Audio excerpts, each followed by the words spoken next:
Hello and welcome to Decoding the New Economy. Today I'm joined by Wim Elfrink, the Chief Globalization Officer of Cisco Systems. Wim, thank you very much for joining us. Your role as Chief Globalization Officer, what does that entail?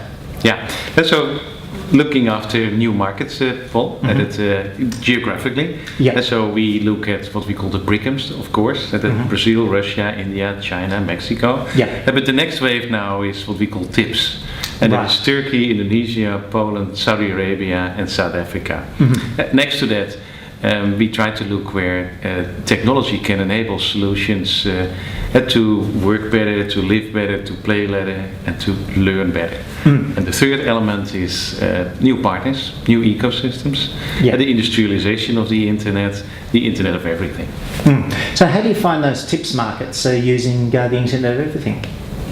A lot of these markets are greenfield.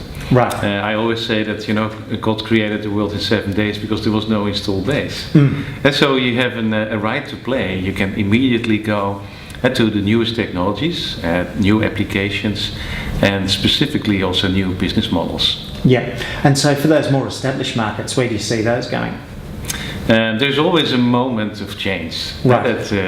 There are insertion points. A lot of Internet of Everything at the moment plays in the public sector, smart cities. Yeah. That's hot all over the world. Cities reinventing themselves, understanding that they start playing in a global market. Yes. And that it's not just about the economic factors, but basically three elements from a sustainability point of view. How can I attract investors, so economically? But secondly, also more and more, as part of the world is aging and shrinking, how do you compete for young people? Young people are much more mobile than when I was a young kid. Sure. So they have a choice. And the third element is the sustainability from an environmental point of view. Yeah. So with that sustainability, you're looking at power savings, energy savings. Are these some of the big challenges? Energy, of course, is global warming in general is the number one. Yes. The number two is clean water. And the number three is being conscious about how you use resources, and also more and more how you plan cities, open spaces, walkability. It's really an end-to-end type of approach. Now, with your estimates, or Cisco's estimates, of how big the Internet of Everything's going to be for the economy, you're looking at numbers like $19 trillion by 2020. It's quite a number. It is. Now, $14 trillion of that is in the private sector. So where do you see those economic benefits coming through in the private sector? Yeah. So we think that with the Internet of Everything, it's basically four elements. Either the things, at this moment 10 billion things are connected to the Internet, but we're adding on a worldwide basis 30 million things. And so all these things together produce an enormous amount of data. Data in itself is not that great. How can you make data information? How can you make the information then knowledge? And then basically wisdom and what-if type of scenarios. And we basically are moving from an industrial area to a data-driven area. Right. That's how can you monetize the data, and how can you create new services. And the third element of the Internet of Everything are people. Yes. People getting more and more connected, machine to machine, machine to things. And then the fourth element, and perhaps that's the most important one and often overlooked, the re-engineering of processes. Right. Because we have automated what we did, but we have not really anticipated on what it could be. Right. So with that, do you see with all the data that's being collected, do you see a risk of vendor lock-in on this? Say, here's the Android world, here's the iOS world, here's the GE world and so on. Do you see that as being a risk? There's always a risk of being locked in. And we are big opponents of global open standards. IP is a technology, and I think is a great example, Paul. But then you will always try to differentiate. Yes. But locking in customers is not in our policy. So there's been this saying that software is eating the world, and we're seeing it with GE that they're talking about how they're evolving into a software company alongside being an industrial side. Do you see that throughout industry, that software is going, and processing that data is going to be more important? Yeah, but the interesting fact is, we talked latency, that physically And that to go around the world takes a second. Right. And if you are in video, or if you're in real time, you have to look at latency. Yeah. We basically put what we call our software and hardware, and that's what we call ASICs. Right. Because it's much faster. You can't solve software with software. Yes. And so we oftenly make boxes and to put our chips in. Because the software runs in the chip, which is ASICs. Now that comes to another concept that I heard Cisco using a year or so back, fog computing, which a lot of people are still struggling with the idea of cloud computing. How do you explain fog computing? Yeah, so first, a lot of people still also struggle with cloud computing, and that everything as a service, infrastructure as a service, and that, I think cloud in general is now accepted. But coming back to that latency, that's, if you think about a company like Walmart, they gather 2.5 petabyte of data on an hourly basis. If everything has to go to the cloud and back, that doesn't work. Sure. Then you really get a bottleneck. Let me give you an example of fog computing. If you take the smart grids, at this moment the intelligence stops at what we call the substation. Right. And then you get all the houses which you can't differentiate, which you can't see.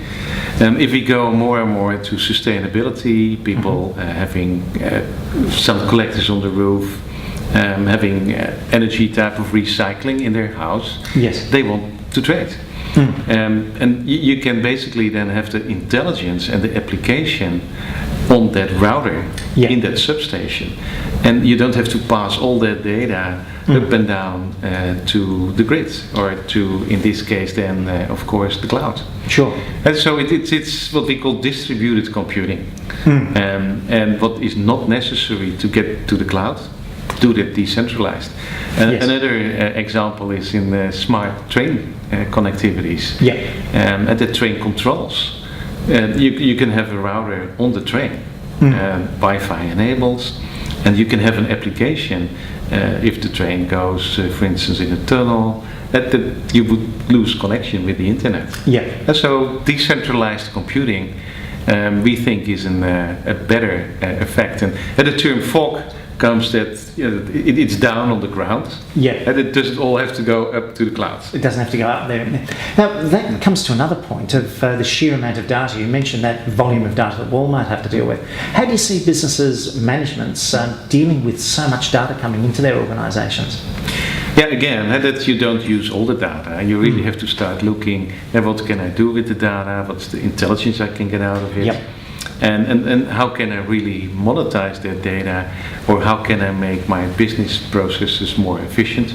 And can I, location-based services in retail is at this moment a good use case, where people via video surveillance can follow eye movements, and see how people react on shelves, that's how they buy, what they buy. You can leave them, and if they really send what we call buying signals, and that then sales reps goes to them. And so I would say that's an example of using data intelligently. Right. So what would be your advice to a manager or a business owner who's looking at the Internet of Things and the data that's generated? What would be your advice for them managing all of this? It's a great opportunity, because it creates new services, and also the data to follow up later with your customers. What are they attracted to? What you see now oftenly in bus stops, for instance, that I have to wait 12 minutes for the bus. If you can look at a screen, what's around you, local vendors could have advertisement campaigns or coupons, or you do stuff with it and you create additional revenue. The other thing, of course, if you better understand your company processes end to end, and then you can optimize them based upon data. What do you see in 5 years' time then?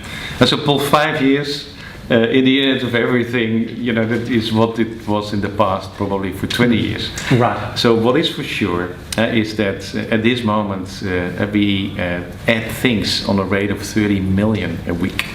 And that's, at this moment, the applications that you can download, and to put it in perspective, that 100 movies are released every week, 250 books, and 15,000 apps. And so the intensity is increasing, by that the competition and the competitive pressure.